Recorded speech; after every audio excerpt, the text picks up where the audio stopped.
Hello everyone, welcome back to my YouTube channel Bhagyashree Classes. Today I will explain you the concept of financial planning, right? So financial planning is what? See, there are two terms. First is financial, second is planning.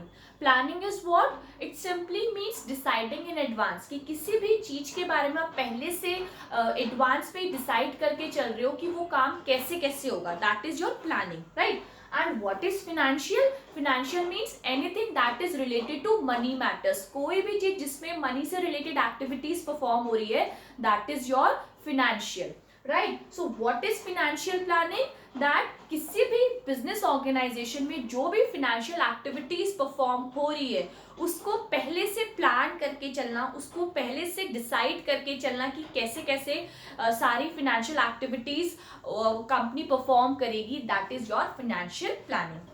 Okay, so we can say that financial planning is the process of planning the financial activities of the organization to achieve its goals and objectives, right? अब यहाँ पे important क्या है कि कौन सी financial activities है जो किसी भी कंपनी, कोई कंपनी परफॉर्म करती है मेनली.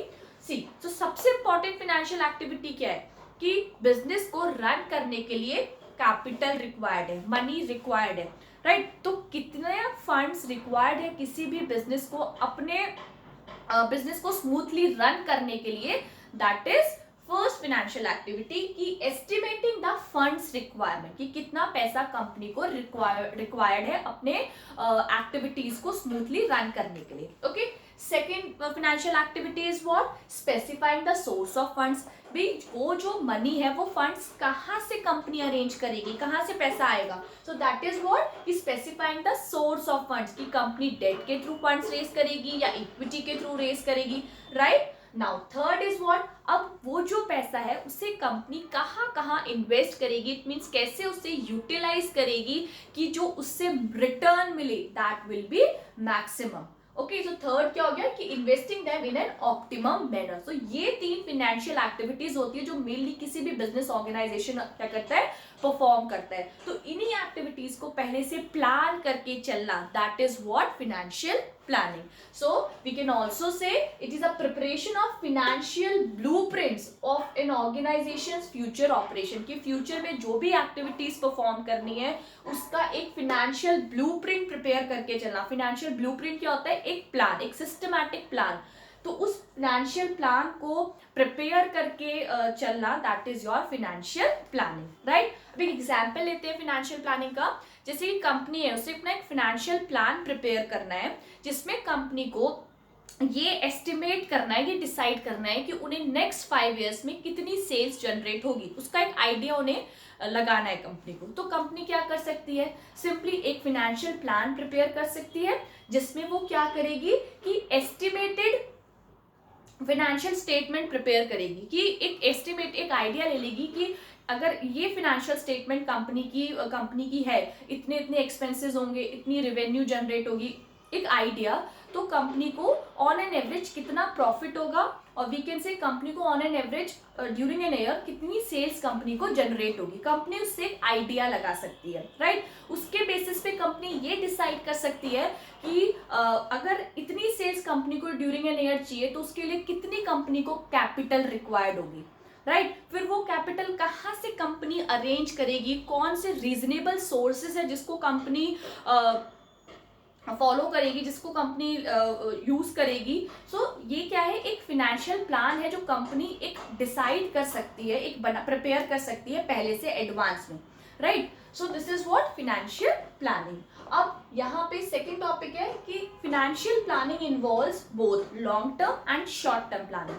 कंपनी में long term planning financial plan भी प्रिपेयर कर सकती है company, short term financial plan भी प्रिपेयर कर सकती है.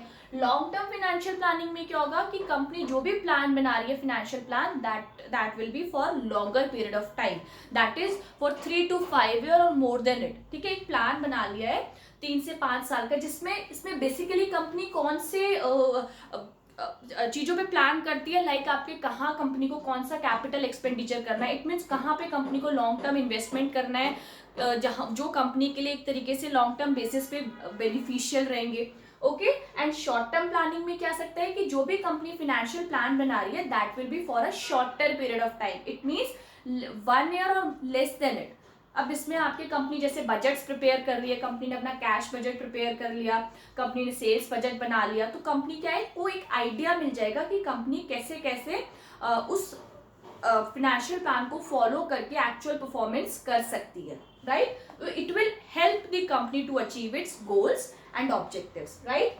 Now so this is long term and short term planning.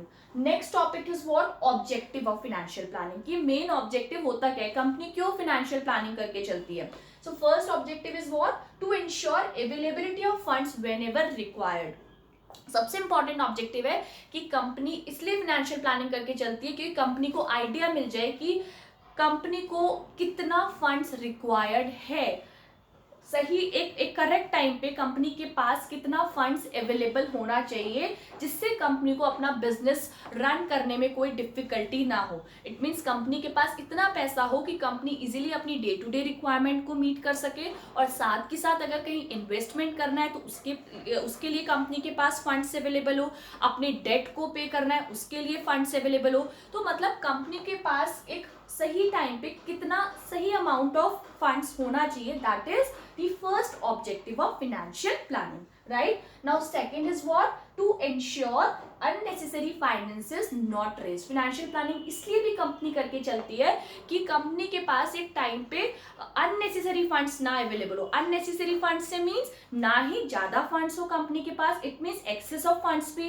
Company के लिए अच्छे नहीं है और शॉर्टेज ऑफ फंड्स भी अच्छे नहीं है। व्हाई, बिकॉज अगर एक्सेस ऑफ फंड्स है, कंपनी ने अपनी जो भी रिक्वायरमेंट थी उसे मीट कर लिया, इन्वेस्टमेंट में जितना रिक्वायर्ड था लगा लिया, उसके बाद भी अगर कंपनी के पास मनी एक तरीके से फंड्स वेस्ट जा रहे हैं तो दैट इज व्हाट, कि जो भी मनी है उसका प्रॉपर यूटिलाइजेशन नहीं हो रहा है, वो मनी वेस्ट पड़ी है कंपनी के पास, राइट। एंड सेकेंड, अगर शॉर्टेज है फंड्स की तो कंपनी अपने डे टू डे ऑपरेशंस को मीट नहीं कर पाएगी, उसे फुलफिल नहीं कर पाएगी, अपनी एक्टिविटीज को स्मूथली रन नहीं कर पाएगी। तो सिंपली ना शॉर्टेज होनी चाहिए फंड्स की, ना ही फंड्स का एक्सेस होना चाहिए, right. So this is the two main objects of financial planning. Okay, now move on to the next topic, that is importance of financial planning। this is also very easy, आपको concept समझ आ गया तो importance easily समझ आ जाएगी। So first importance is what, helps the company to prepare for the future. Financial planning जो होती है वो कंपनी को हेल्प करती है, उसको लिंक करती है उसके प्रेजेंट को फ्यूचर से।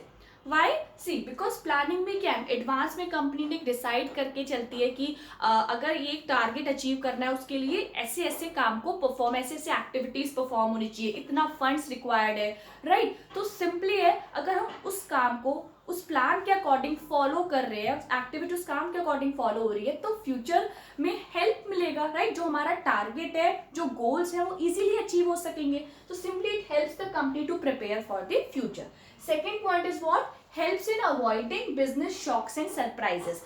बिजनेस शॉक्स एंड सरप्राइजेस से आप यहाँ कह सकते हो जो भी बिजनेस रिस्क होते हैं, ठीक है। तो एक अगर प्रॉपर प्लान फॉलो करके, एक फाइनेंशियल प्लान जो भी कंपनी ने प्रिपेयर करा है अच्छे से एनालिसिस करके, अगर उसको फॉलो करके कंपनी परफॉर्म कर रही है तो जो भी आने वाले रिस्क है उसको अवॉइड किया जा सकता है, उसे मिनिमाइज किया जा सकता है, राइट। कंपनी को पता है कि उन्हें फंड्स को कहाँ कहाँ इन्वेस्ट करना है, किस बेस्ट ऑप्शन में कंपनी इन्वेस्ट कर सकती है जहाँ से उन्हें रिटर्न अच्छा मिले, ठीक है। तो सिंपली जो भी बिजनेस शॉक्स एंड सरप्राइजेज है, रिस्क है, उन्हें मिनिमाइज कर सकती है company.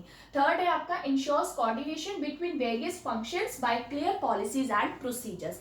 As I have said कि फाइनेंशियल प्लान में हम पहले से कंपनी डिसाइड करके चल लेती है, एक एस्टिमेट, एक आइडिया ले लेती है कंपनी ने कि क्या कंपनी को कैसे परफॉर्म करना है, क्या कंपनी के रेवेन्यू होंगे एक्सपेक्टेड, क्या एक्सपेक्टेड एक्सपेंसेस होंगे, राइट। तो इस बेसिस पे क्या है कि एक आइडिया मिल जाता है कंपनी को कि उनके पास फंड्स कितने अवेलेबल होंगे, उन फंड्स को कहाँ कहाँ एलोकेट करना है, कैसे कैसे फंड्स को डिस्ट्रीब्यूट करना है डिफरेंट डिपार्टमेंट्स में, राइट। तो इसके थ्रू क्या होता है, जो डिफरेंट फंक्शंस ऑफ बिजनेस हैं, जैसे कि आपका सेल्स डिपार्टमेंट हो गया, आपका एचआर डिपार्टमेंट हो गया, मार्केटिंग डिपार्टमेंट हो गया, प्रोडक्शन डिपार्टमेंट हो गया, तो सबको पता है कि कितना कितना फंड्स उनको एलोकेट होगा, तो उनके बीच में क्या उसके अकॉर्डिंगली उन्हें मैनेज करना है। तो ये क्या करता है, सारे जो बिजनेस एरियाज है उनमें कोऑर्डिनेट करके, कोऑर्डिनेशन में हेल्प करता है आपका financial planning, right. Then next point is prevents duplication of efforts and gaps in planning. This is very obvious simply अपना एग्जाम्पल लेते हैं, अगर मैं सपोज मुझे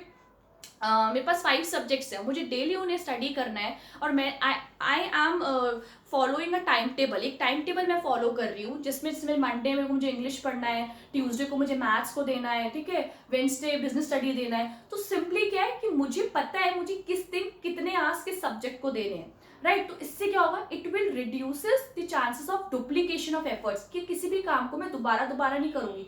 ये नहीं मंडे भी सेम सब्जेक्ट को उतना टाइम दे दिया और ट्यूसडे को भी उतना ही सेम सब्जेक्ट को टाइम दे दिया। सिंपली यहाँ पे अगर प्लानिंग करके चल रहे हैं तो जो डुप्लीकेशन ऑफ एफर्ट्स है, किसी भी काम को जो दोबारा होने के चांसेस होते हैं एक ही काम को बार बार करने के, वो क्या होते हैं, वो कम हो जाते हैं अगर हम एक प्रॉपर प्लानिंग फिनेंशियल प्लान को फॉलो करके परफॉर्म कर रही है company, right. Then next is what, provides a link between investment and financing decisions, right. अब फाइनेंसिंग डिसीजंस क्या होते हैं, यही कि कंपनी के को कितने फंड्स रिक्वायर्ड है, कौन से सोर्सेज है जहां से कंपनी उन फंड्स को अरेंज करेगी, right. This is your what, financing decision. Investment decision क्या होते हैं कि जो भी कंपनी के पास फंड्स है, अब कंपनी उन फंड्स को कहाँ कहाँ यूटिलाइज करेगी, कहाँ कहाँ इन्वेस्ट करेगी कि वो मैक्सिमम रिटर्न प्रोवाइड करे। तो सिंपली जो फिनेंशियल प्लानिंग होती है वो लिंक क्रिएट करती है, एक लिंक बना के रखती है किसके बीच में, investment decision and financing decision में, क्योंकि उसमें प्रॉपर एक आपको डिटेल्ड आइडिया प्रोवाइड करती है वो कि जो भी फंड्स अवेलेबल है उन्हें कहाँ पे इन्वेस्ट करना चाहिए कि कंपनी को उसके अकॉर्डिंग एक तरीके से एक्सपेक्टेड रिजल्ट मिल सके। Okay, now next point is what, makes the evaluation of actual performance easier. जो फिनेंशियल प्लानिंग होती है वो एक आपको इवैल्यूएशन क्राइटेरिया प्रोवाइड करती है कंपनी को, जिसके बेसिस पे कंपनी इवैल्यूएट कर सकती है अपनी एक्चुअल परफॉर्मेंस को with the plan performance, right. कि जो भी अब फाइनली कंपनी ने फिनेंशियल प्लान तो पहले डिसाइड करके चलिए कंपनी अपना बना लिया, प्रिपेयर कर लिया, अब जो भी फाइनल जो परफॉर्मेंस होगी, जो एक्चुअल परफॉर्मेंस होगी, ठीक है, उसको कंपनी कंपेयर कर सकती है अपनी प्लान परफॉर्मेंस से कि कंपनी अगर कहीं लैग कर रही है तो वो किस वजह से कर रही है, क्या कोई फिनेंशियल प्लानिंग में कमी है या फिर एक्चुअल परफॉर्मेंस में कहीं कंपनी ने कहीं लैग किया है। तो मतलब सिंपली ये एक इवैल्यूएशन क्राइटेरिया है आपका फिनेंशियल प्लानिंग किसी भी कंपनी के लिए कि वो अपनी एक्चुअल परफॉर्मेंस को प्लान परफॉर्मेंस से कंपेयर कर सकती है, राइट। एंड इसमें एक लास्ट टॉपिक है that is also left, which is your difference between financial planning and financial management. तो मेनली क्या डिफरेंस है दोनों में, सी जो फिनेंशियल मैनेजमेंट है that is your wider concept, ठीक है, उसमें क्या आता है, उसमें मेनली आपका जो ऑब्जेक्टिव होता है फिनेंशियल मैनेजमेंट का वो क्या होता है कि शेयर होल्डर्स वेल्थ कैसे मैक्सिमाइज हो। शेयर होल्डर्स वेल्थ मतलब कि कंपनी का जो इक्विटी प्राइस है, जो मार्केट शेयर्स है वो कैसे बढ़े, शेयर होल्डर्स को कैसे ज्यादा फायदा मिले, that is the main objective of financial management. उसके लिए कंपनी के लिए कौन कौन से इन्वेस्टमेंट प्रपोजल्स है, बेस्ट इन्वेस्टमेंट प्रपोजल्स होंगे जहां पे कंपनी इन्वेस्ट कर सकती है, उनको चूज करना, राइट, उनको पूरा एनालिसिस करना, that is the financial management. और फिनेंशियल प्लानिंग क्या है, फिनेंशियल प्लानिंग का मेन ऑब्जेक्टिव है कि कंपनी के पास एक सही टाइम पे कितना अमाउंट ऑफ फंड्स अवेलेबल होना चाहिए कि जो भी बिजनेस एक्टिविटीज है कंपनी उसको स्मूथली रन कर सके, उसमें कोई प्रॉब्लम ना आए कंपनी को। इट मीन्स जो भी फंड्स हैं, ठीक है, वो कितने फंड्स रिक्वायर्ड है कंपनी के लिए अपने बिजनेस को रन करने के लिए, that is the main objective of financial planning, right? So this is about the financial planning. I hope this will help you to understand the topic. And फिर भी अगर आपको कोई डाउट है तो आप कमेंट सेक्शन में कमेंट कर सकते हैं. So thank you for watching my video and please like and subscribe the channel for more such videos. Thank you.